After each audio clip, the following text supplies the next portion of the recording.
Shocking news today, with fears exploding over a constitutional crisis if King Charles moves forward with meeting Prince Harry and Meghan Markle this weekend. That possibility was dramatically raised by Katie Nichols, the royal editor of Vanity Fair, who also happens to be among the journalists Prince Harry unsuccessfully tried to destroy during his Daily Mail court case. But now she seems completely emboldened, believing for very good reason that she finally holds information capable of destroying him.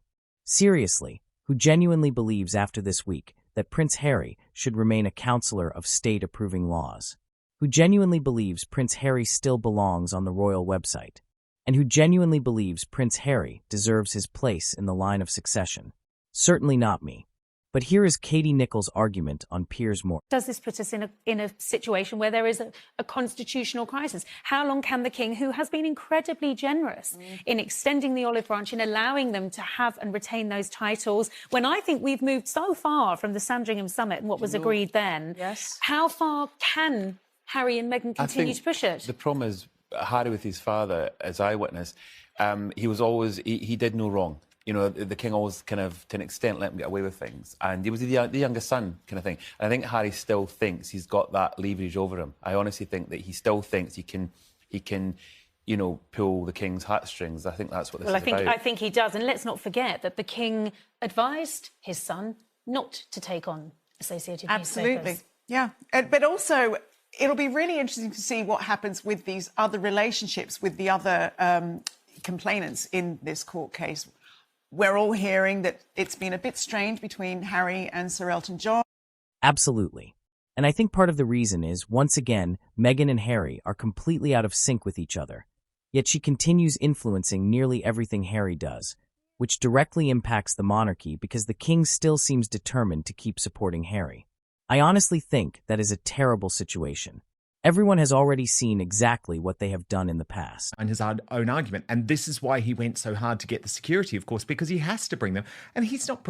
Can everyone... This is what frustrates me and infuriates me when I see this mainstream media coverage. He doesn't give a damn about King Charles. Can we just be honest about why he's bringing the children? He has to take them to... Well, if he is indeed bringing the children.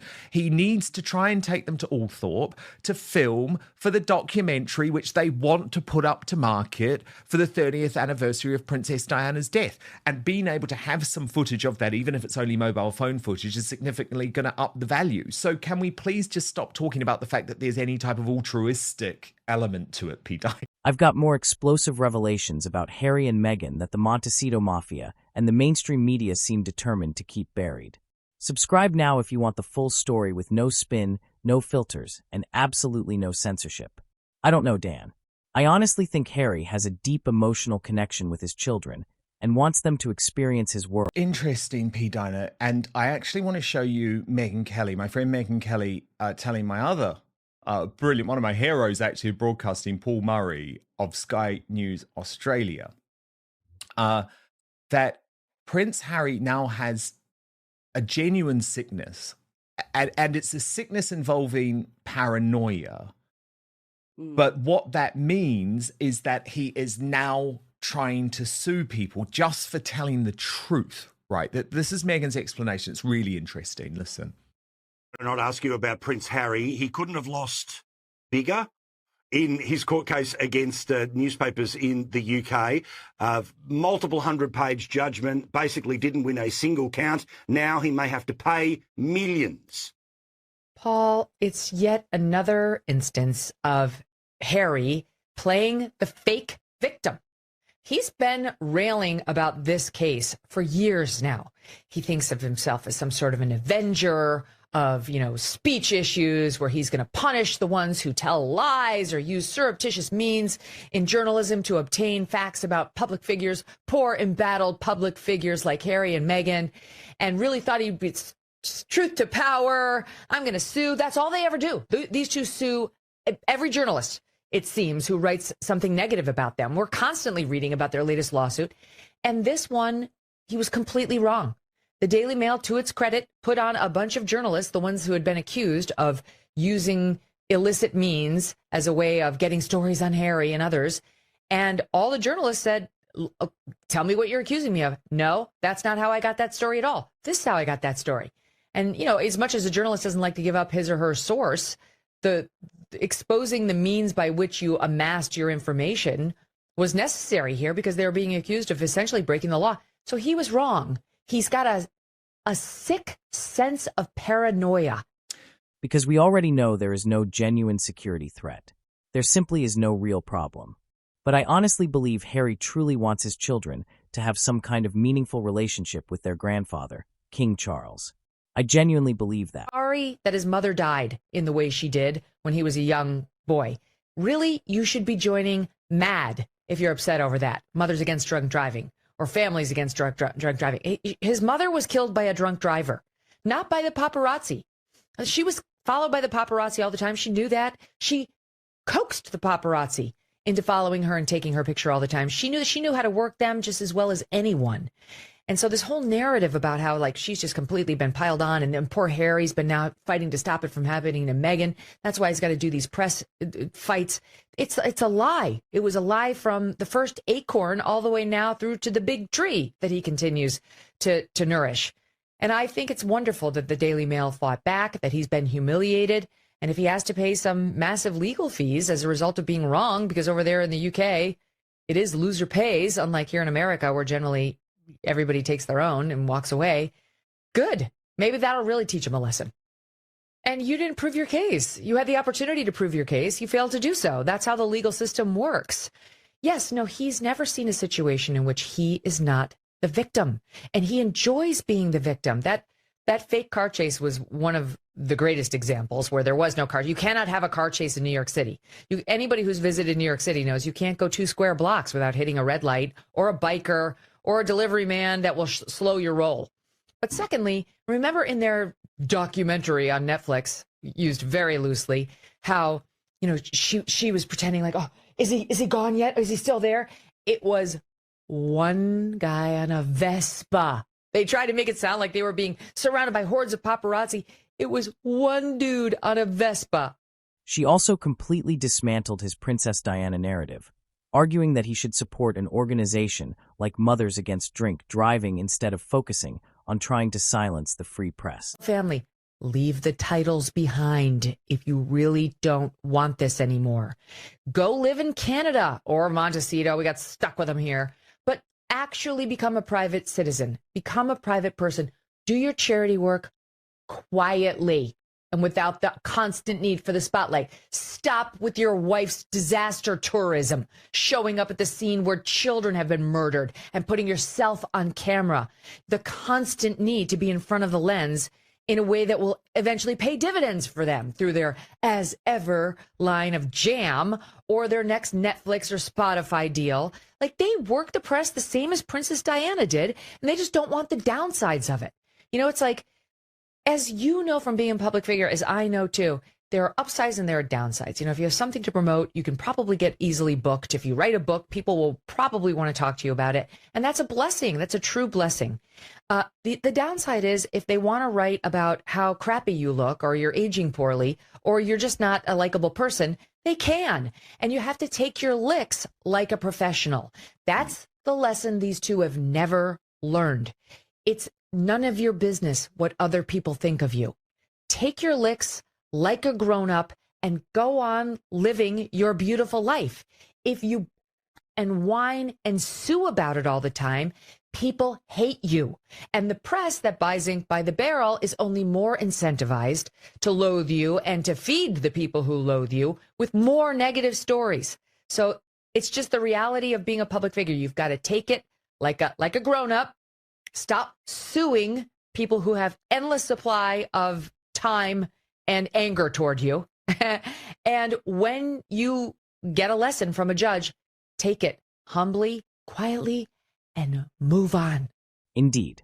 And that's exactly why growing numbers of people are now calling for Prince Harry and Meghan Markle to step away permanently and live entirely as private citizens. Fascinating, actually. And I do always love Megyn Kelly's take on these things because she sometimes looks at them quite differently.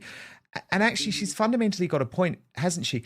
Prince Harry has always been trying to raised the wrong sense of awareness over his mother's death. I mean, if this really was just about his mother's death, then she's right. He would consider backing an anti-drink drive organisation. He'd consider backing a campaign to make people wear seatbelts in cars. I mean, I don't say this lightly, P. Dinah.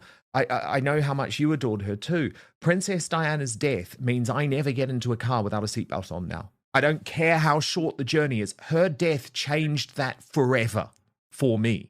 And I will never forget it.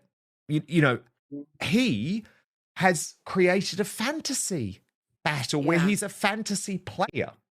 And unfortunately, there have been a lot of bad actors, P. Dinah, who have put this idea into his head. But at the end of the day, he's an adult. He's a grown adult. He's a man in his 40s. He's got to reposition now. He's got to move on. Yeah. And, you know, I think part of the reason why he does that is because he wants to align his... He keeps comparing his wife's experiences to his mother's life. He wants everyone to believe his wife is facing the exact same struggles Princess Diana endured, but she simply is not. Those comparisons are manufactured. You do not see paparazzi relentlessly chasing Meghan the way they pursued Diana. They are trying to create the illusion that Meghan is suffering the same hardships, but that narrative just does not match reality. Honestly, if he wants to make a real difference, he should support an organization like Mothers Against Drink Driving. That should be the priority. But that would actually make sense, wouldn't it? Instead, this entire story about the press pursuing them and the constant security claims falls apart because it seems built around a fantasy connecting Meghan to Diana's legacy. It feels like they believe presenting Meghan as another Diana will bring the same admiration and public affection Diana inspired. But that simply is not true. I could keep going because I believe that is exactly why Meghan publicly criticized the royal family. Diana spoke openly about her struggles too, but she still supported the monarchy. Meghan appeared to follow that path, believing she would receive the same public sympathy, yet it completely backfired. So much of what they are doing feels misleading and unconvincing. That is why none of it adds up, because the entire narrative falls apart. Absolutely. Because I've been saying for some time that Prince Harry is no longer hiding his breakdown.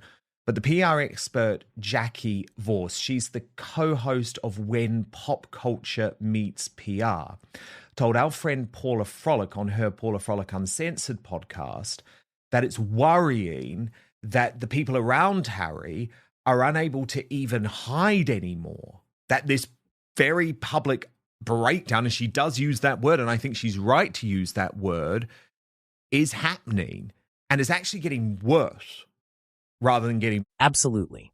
That's exactly it. The marriage appears to be unraveling, and there are clearly battles happening behind closed doors. None of this chaos makes any sense. One moment it's about security, the next it's about changing plans, then another public contradiction appears. It's like everything is spinning out of control. They need to get themselves together because this situation should not be so complicated. But it keeps becoming more chaotic, suggesting there are serious problems behind the scenes that the public cannot see. That is why every message they put out feels confused and inconsistent, as though everything is falling apart privately. That is precisely how I see it. What she said perfectly matches the picture being presented. It looks like a complete breakdown of the marriage and Harry's emotional stability. Nothing seems to be working in their favor anymore. How could it? When every move appears driven by personal agendas that never deliver the results they expected. The more frustrated they become, the more everything seems to unravel. Their entire lives appear to be spiraling, and it only looks like things will become even worse. The harder they push new brands, projects, and money-making ventures, the more criticism they attract. Together, Harry and Meghan seem trapped in an endless cycle of controversy. And because Harry is usually the public face of these situations, it often appears that much of the messaging is being influenced by Meghan before Harry presents it publicly. It's astonishing to watch everything unfolding behind the scenes. Eventually, a family disagreement stops being just a private family matter. Once it involves the British monarchy, the line of succession, public funding, diplomacy, and the institution itself, every personal decision instantly becomes a worldwide controversy. That is exactly why this debate refuses to disappear. The biggest question is not whether a grandfather should spend time with his grandchildren, because most people would support that. The real issue is everything that happens after such a meeting. Every appearance, every photograph, every anonymous source, and every media leak immediately becomes part of a much larger global narrative. That's the impossible position the royal family now finds itself in. Even a completely private reunion would immediately spark speculation about reconciliation, future roles, security, titles, and influence. The monarchy has always survived by controlling one thing above everything else: stability. Not popularity, not headlines. Stability. That is exactly why this entire situation has become so damaging. It fuels constant uncertainty, and uncertainty is toxic for an institution whose very purpose is to project stability, tradition, and continuity. Prince Harry has repeatedly insisted that what he truly wants is privacy. But nearly every major development in the family relationship has eventually become public knowledge. Whether through interviews, documentaries, books, or unnamed sources, the pattern has made trust incredibly difficult to rebuild. Here's the uncomfortable reality: trust isn't restored through emotional speeches. It's rebuilt through years of consistent actions. Right now, many observers simply don't believe that standard has been met.